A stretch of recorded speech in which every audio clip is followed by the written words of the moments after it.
Hello. Welcome to Release Your Wings. We're in a special series called Experiencing God. And tonight's topic is God the Bestower. I hope you enjoy this because it's a very interesting topic. I'm Dan Bagley, and this is Shireen Shada. Hello, Shireen. Nice to be here, Dan. It's great to be here with you. So help me out here when we talk about God the Bestower. Bestower of what? Several things. Oh, good. Not just one thing. That's good, isn't it? Several things.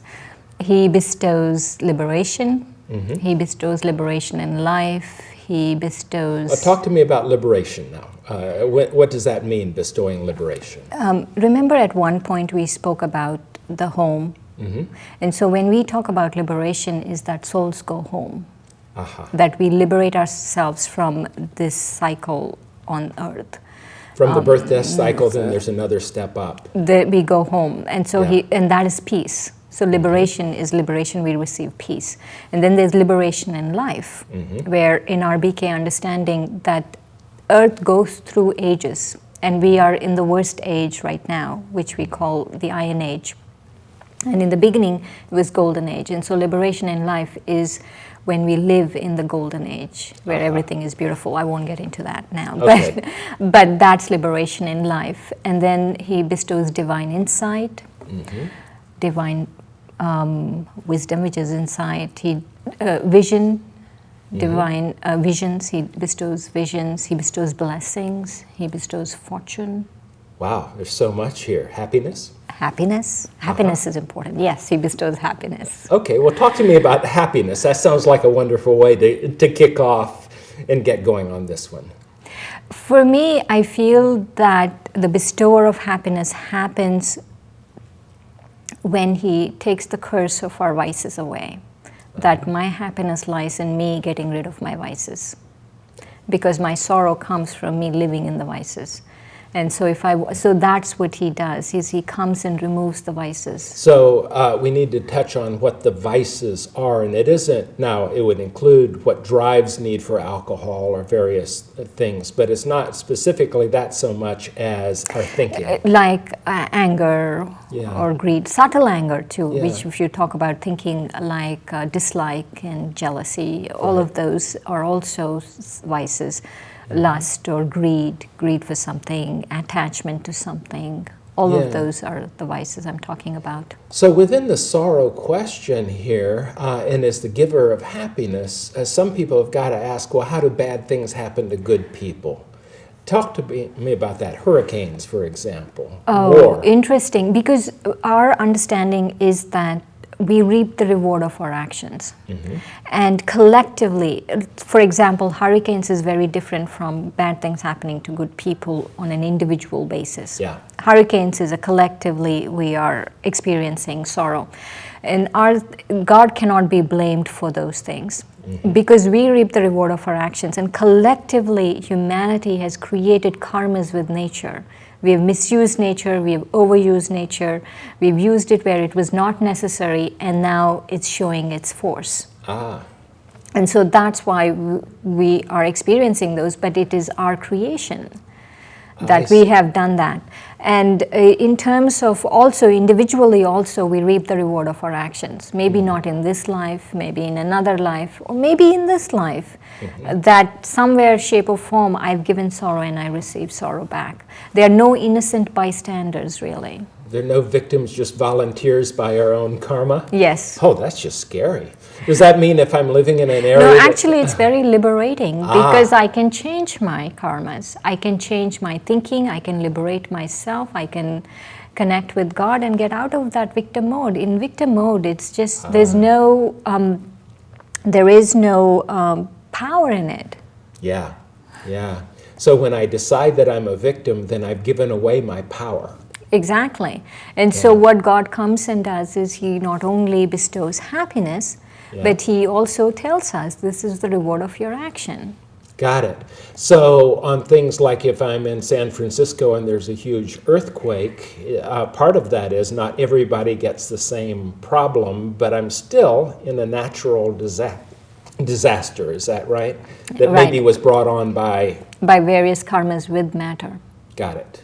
So does that mean I ought to leave town if I suspect a lot of bad people are there, or am I going to just live my No, own life not forever? necessarily, because karmas with matter is very different from karmas between human beings or what human beings have done. And it's very intricate. Karma is actually a very intricate philosophy.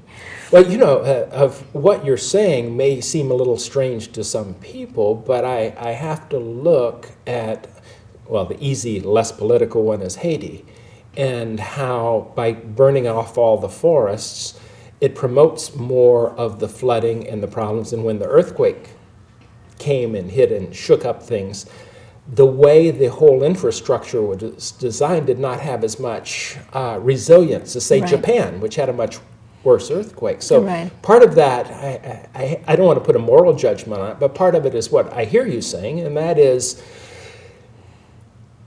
the effects of nature sometimes are based on where we are through behaviors over a long term. Yeah, long period of time, right. Okay, so God is giving us happiness, and we are in essence creating karma along the way. Yes, and so we are reaping the reward of whatever our actions are. Got it.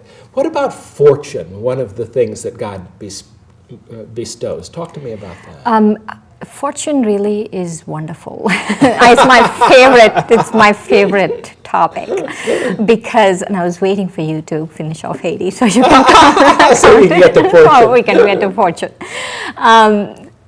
Fortune, I feel many times, and this is my personal experience, is when I sit with God, I don't have to ask Him for anything. I open myself to receive from Him. He's not a human being. I don't have to tell Him, give me this. Right. And He knows automatically what I need, how to give it, and He gives it. All I have to do is keep myself open, keep myself clean, keep myself honest, and keep myself connected. Within the Christian tradition, there is be still and know that I'm God. And in that sense, that is beyond the early prayers of the early church were very much closer to meditation than what we would have today. Yeah, it is getting very quiet. Very quiet and not asking. I really don't feel like I need to go begging to my parent. He's my parent, and all I do is I sit with this determined thought. I belong to God, and God belongs to me. And God knows what I need, and I don't need to I don't micromanage His giving at all, and He'll give it. And also, there was this one time I went through a depression. It was not a clinical depression, but it was a depression brought on by external circumstances. And so I was already practicing meditation at that time, and I tried to many times sit down and experience, and I couldn't. And I wondered, why am I not? Not only am I depressed and you're leaving me alone at this time, and then I realized what I was doing wrong. That to receive fortune from God, the first thing I have to do is think of my eternal self. Get out of woe is me. Get out of selfishness, get out of all of those things. And also not think about anyone else, not compare myself. Just be in my eternal self, and also that my taking from God is for everyone's benefit. I'm using it for everyone. I'm just not keeping it for myself. Nice. And also I'm not seeking credit, that I'm able to really just sit there selflessly and take from God. And I actually went out of it. I went through a series of meditative practices, and I was able to get out of it. Very nice. So in a funny way, you weren't asking for more stuff or give me more peace of mind or whatever. You were, in a funny way, just identifying with that part of you that resonates with God, with the being of light, with the point of light, and in a funny way, or in an actual way, that gave you peace. Yeah, and it gave me this sense of vitality that I was able to really, get rid of the funk that I was in. Yeah, that takes some level of discipline, I think, but at least the practice of being able to get quiet and not judge our judgment on top of that.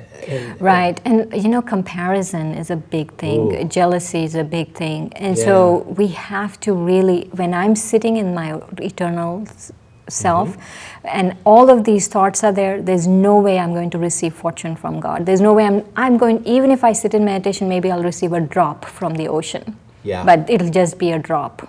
So there, to me, the way I think at least, there's two variables here. There is, and I'm going to go to an analogy of rainfall, and that is eternal and abundant. God is always showering us with blessing. And then there's a question of absorption. And when I'm being my little self, my selfish self, my victim self, I'm not in a position to accept all the blessings that are raining down. I'm not on me. absorbing. Absorbing. It's absolutely right. I'm not absorbing. So how do you get to that position where you can receive all that's being offered or bestowed on you all the time? Those were the things I was talking about, to just be your eternal self. Don't think about anyone else. Don't ask for credit. Don't ask for mundane little things. Mm-hmm. And Part of that's also, in meditation? Is that a piece of the... It's meditation, but there's one thing I really feel God gives. God doesn't play favorites. Yeah. But he does. How come he gives? I feel, even in the BKs, I feel some people get more than others. And I've noticed this. He gives according to how much I'm going to use for world benefit, for everyone. And so, yes, he'll give to me as much, but I have to use it in service for others. I cannot keep it to myself. So it's your generosity that opens up the doors of abundance. Yes. How nice. So in a funny sense, if I were to put that into breathing, if you're not exhaling, you can't inhale beyond a certain amount. Exactly. You cannot receive beyond a certain amount if you're not willing to spread it out to the universe. That's a nice lesson to say. Therefore, generosity is part of what God offers and part of what I am. Yes, he'll play favorites to you if you are generous. That's nice. You wanted to talk about blessings in terms of a story of corporate America, and I'm trying to remember what that was. Does that ring a bell with you? Yes. I remember recently, we were talking about blessings before we came on air. Yeah. And recently, someone who works for a corporate company was saying that he wanted to go on vacation to India, and he said that he's already met 2.5 times his goal. He's in sales, but he's not sure he wants to go on vacation because people in corporate America have very short memories. And so I was thinking that, and I said, but God is opposite of that. He has and in the wider culture in India, God is referred to as the innocent Lord. And the reason he's referred to as the innocent Lord is because not only he gives generously, he gives without you asking and all of that, but he never keeps any of your weaknesses or mistakes in his heart. And the other thing I've noticed is if you have had even one thought, that he gives the return of that one thought, and he keeps that one thought, that one speciality, that one virtue of yours in his heart. Like he, instead of forgetting, like he just focuses on that one thing. Got it. So that tells me several things that are important, the most of which is our understanding that God loves us no matter how wretched we may have judged ourselves in the past. Yes. And the abundance is always there, and it is really our capacity to receive and share that makes it work for us. Especially with blessings, that when he gives us blessings, he gives us blessings, and when I actually ask for blessings, I ask for things like that. Let me be generous, give me a broad intellect that I can understand people, I can have compassion for people, give me a subtle intellect, let me do more altruistic service. All of those are the blessings I ask for. And I really feel that he appreciates that kind of an interaction other than I want 2 little things for myself here. Got it. So when we're wrapped up in ourselves, we make a very small package, as the expression goes. Right. And in that small package, not that many blessings can probably fit in. Yes. Because really, if you think about blessings, what are blessings? Blessings are good wishes, pure feelings, hope. And then if I'm able to use it, and then I'll receive more. And if I'm able to use it for other people, then I receive more.